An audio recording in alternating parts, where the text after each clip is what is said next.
Converting a static grid of latent points into a fluid wave of motion depends on calculating complex temporal dependencies while preserving fine spatial detail. Welcome to Gradient Daily. Today, we are breaking down a specific shift in high-fidelity video generation. We are analyzing stable video diffusion, scaling latent video diffusion models to large datasets, a paper by Andreas Blattman and the Stability AI team.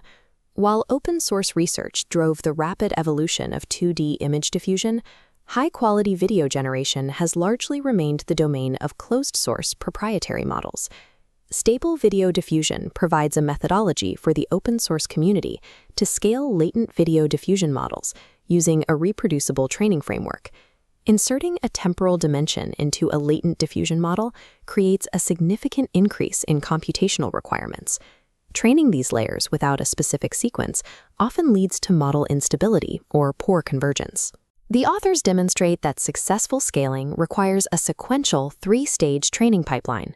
This sequence begins with text-to-image pre-training, followed by video pre-training, and concludes with high-quality video fine-tuning. Their research identifies dataset curation, specifically filtering and captioning, as a more significant factor in model performance than the raw size of the video dataset. Following this specific training sequence and data curation allows open-source models to achieve performance levels once limited to proprietary systems. The architecture begins with a 2D latent diffusion unit, utilizing the encoder and spatial attention blocks for static image generation. In Stage 1, the model undergoes text-to-image pre-training on high-resolution datasets. This establishes spatial priors. Learning geometry and textures is more efficient from clear images. This is similar to training an animator. The artist must master the drafting of a single, perfect frame before they can accurately simulate the physics of a character in motion. The success of the final video model is contingent on its initial performance as a 2D image model. To adapt the architecture for video, researchers insert temporal attention layers into the existing unit blocks. These layers allow the model to cross-reference a sequence of latents over time, ensuring that visual elements remain consistent from one frame to the next. If the 2D layers provide the individual drawings, the temporal layers act as the flipbook's binding, governing how those drawings translate across a timeline. However, the data used to train these layers is often problematic. Uncurated internet video contains massive variations in resolution, frame rate, and visual noise. Training the temporal layers on low-quality video clips can degrade the 2D spatial priors learned in Stage 1, leading to artifacts and poor image quality. The authors created a multi-stage filtering funnel for video data. This removes clips with minimal motion or low aesthetics, ensuring the model learns from high signal sequences. For remaining clips, the system generates motion-specific captions, teaching the model to map text prompts to physical actions. Systematic curation ensures that the temporal layers can synchronize effectively with the spatial layers, resulting in coherent motion.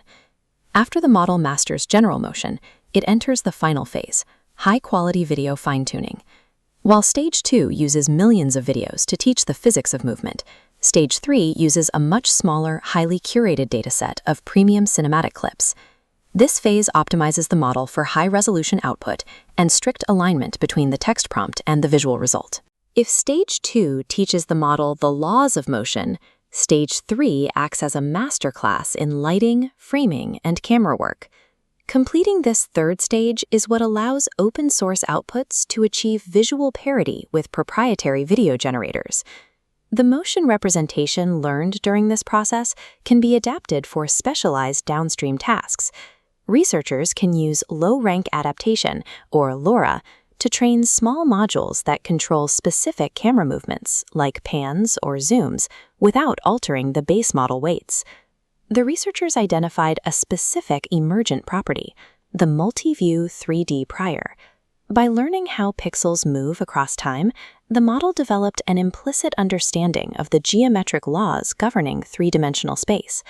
This allows the model to take a single image and generate multiple, spatially consistent views of an object in a single feed-forward pass. This method generates 3D perspectives more efficiently than traditional image-based 3D generation models, using less compute. A properly trained video diffusion model internalizes the geometric structure of the 3D world. Analyzing the SVD framework requires looking at both its contributions and its structural dependencies.